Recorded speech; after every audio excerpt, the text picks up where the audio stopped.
Good day, fish tankers. Can you still remember your first aquarium? I certainly can. How did you start in the fish keeping hobby and how long have you been going?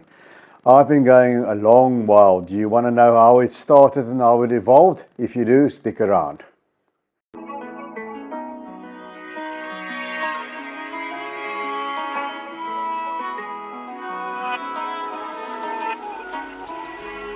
I can still remember my first fish tank like it was yesterday. It was a long time ago. I'm 49 now, I'll be 50 in January next year. But I started in aquarium keeping fish in primary school. So I can't remember exactly how old I was, but I think I was around about 8 years old. Not quite sure. But where I stay in Stellenbosch in the Western Cape in South Africa, there was a big pet store on the corner of Dorp and Piet Retief Street, and this is the spot where it was at. You can see there the building, it's a very old building, it's still standing there. There where you see the little corrugated iron gate, that was the entrance, and it occupied the whole corner to your left and around. And it first was called Dier and Tuin, Animal and Garden. It had some gardening equipment as well. Then it morphed into Eikestad Pet Shop, and then had several owners over the years. And as a little kid, whenever my mom needed to go and do something in town, I made a beeline for that pet shop, and she could leave me there and be assured that I wouldn't wander off, because I had a ball looking at all the animals and the fish as well. Now, I grew up on a farm outside of Stellenbosch where I stay today. My parents and my dad, my mom has since passed on, but my younger brothers are still making wine there. But I had all kinds of animals as a kid growing up. Rats, hamsters, budgies, pigeons, chickens. I even had a pet pig. But also I wanted an aquarium. And I remember when I was still very young, I think I moaned and my mum once gave me a bowl of goldfish for my birthday. Don't hate on me. Back then we didn't know any better. Now we know better, so now we don't do that. But needless to say, the goldfish didn't last long. That was that. Of course, my mum had to clean out the bowl every week, and I think that was too much wear and tear. But anyhow, I forgot about it, and when I got a little bit older, and I think that when I got into aquariums, that was when I was around about 8, maybe 9, maximum 10 years old, around about that age. And I went and I saved my pocket money, and I got myself a 1.5 foot tank, a 10-gallon tank in American terms, about 40 liters. And I got that from a pet store. It was not as nice looking as the one you saw in this clip with all the equipment on it. I didn't have enough money for all the equipment, but my dad kept guppies in his young days, and there was an old aquarium pump lying in the garage, so I could annex that. And with the tank I got the cheapest bubble up sponge filter that I could find, and that was of course connected to the air pump. And I didn't have money for the gravel. I got a heater thermostat that you still had to set with a little screw. You needed a screwdriver for it. And then there's a little creek at the side of our house on the farm, and there you can see it. It's still right there, still bubbling away on the fountain there. And what I did was I went in there with my mom's kitchen sieve, and like a gold prospector I sifted through the mud there until I collected enough gravel, because when you had gravel on the bottom of a fish tank, until I eventually had enough of this gravel from the creek to cover the bottom of the aquarium. And there was my pocket money was gone, and I didn't have any chores that I could do to earn some more. And then I put in some plants that I got from the bog. And as well, I didn't know any better, those plants were not fully submersible plants, they were immerged plants. And of course they didn't last, but I put all of it up. I got the little tank on temperature, and I had the sponge filter bubbling away. There were no lights or anything like that. It got a little bit of sunlight. And I think it was probably to a benefit that there were no money for fish, because it kept there bubbling away for weeks. And then eventually my dad saw this and he took pity on me. And I remember I don't know if it was on a Saturday or what day it was, but we were all in town and we were waiting in the car. My dad had to go and see something But then I noticed, but we're close to a pet shop, and then my mum told me, I think he went and got something for you, and he came back with some fish, and I remember exactly what they were. We were 4 zebra danios, and that was probably a good choice on the part of a salesperson because they are hardy fish, and 4 neon tetras as well. And then there was even a single pepper cory, Corridoras palliatus, and there's the first mistake. They of course need to be in numbers, but we didn't know any better once again, and that went into the tank, and it went well for a while.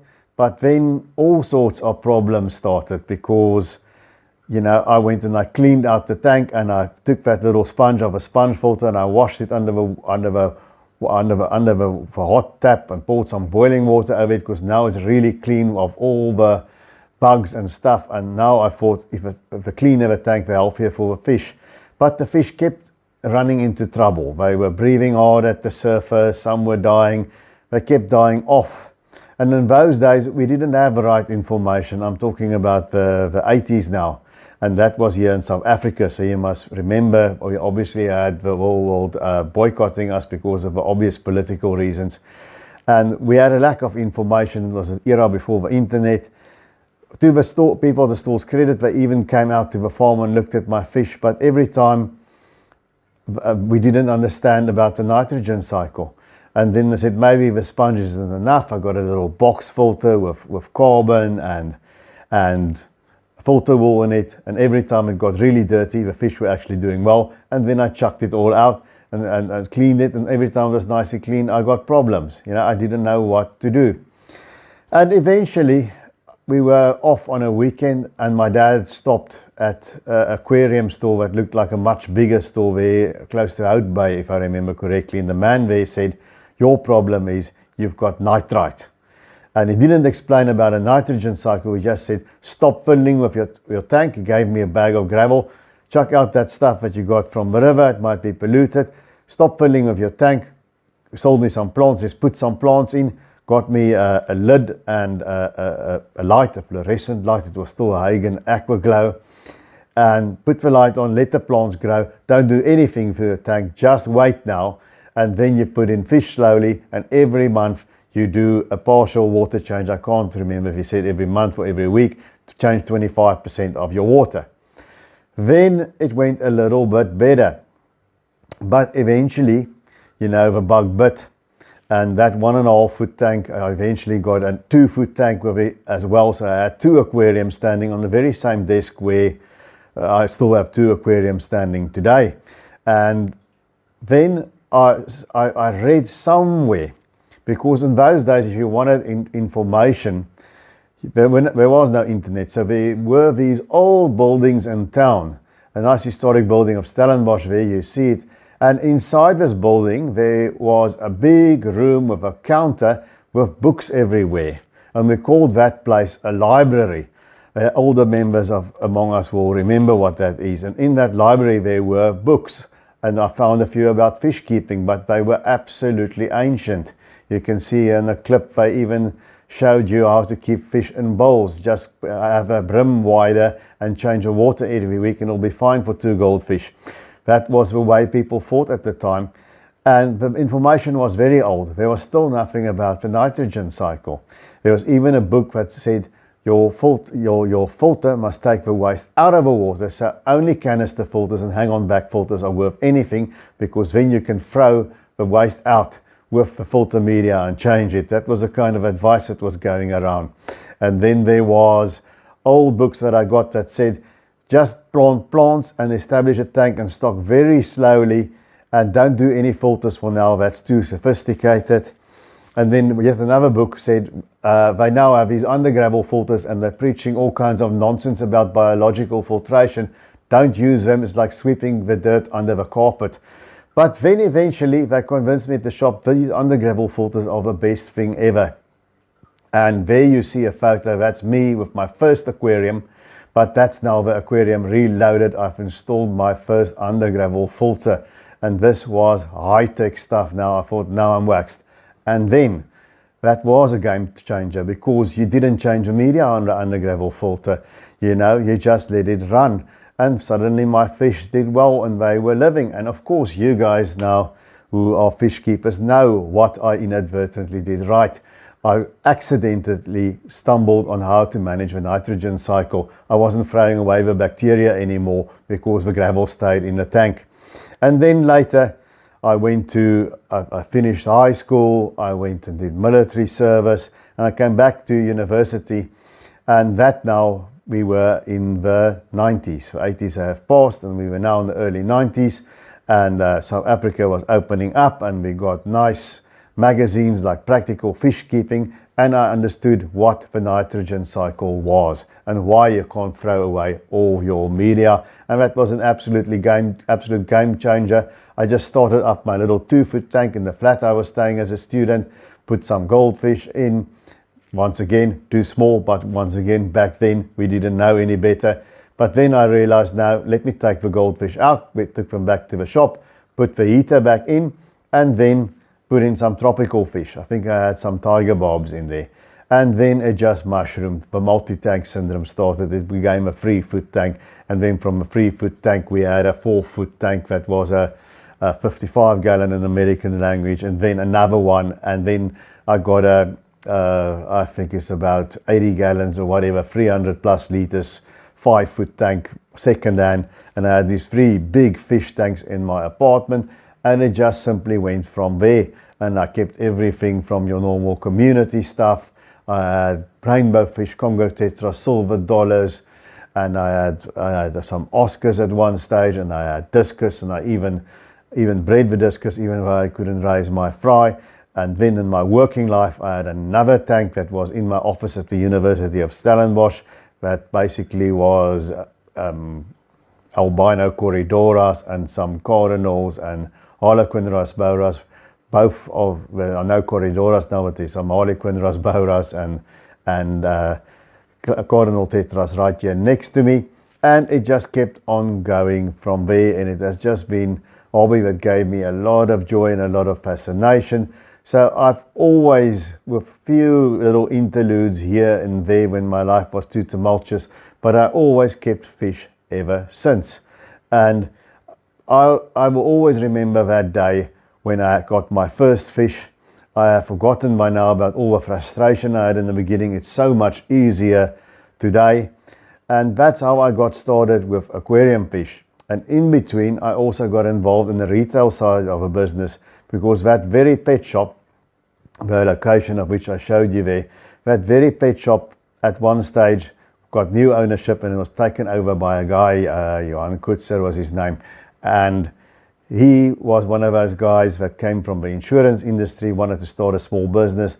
They liked keeping pets, and he took over a pet shop and he went in for a big vein of fish, and I always came in there. And eventually we got to chatting, and I told him things like, you've got to take that fish away from those ones, they're going to kill each other, your fish are dying here, what did you do with your filters, and so on. And he realized I knew a lot more than him, and eventually he asked me, don't you want to come in and work here? So I worked there sort of part-time while I was studying, and then it stopped for a while I was eventually working at university. When I got retrenched over there, I started managing that pet shop, because he was no longer able to his old job asked him back, and he was no longer able to sit in the shop.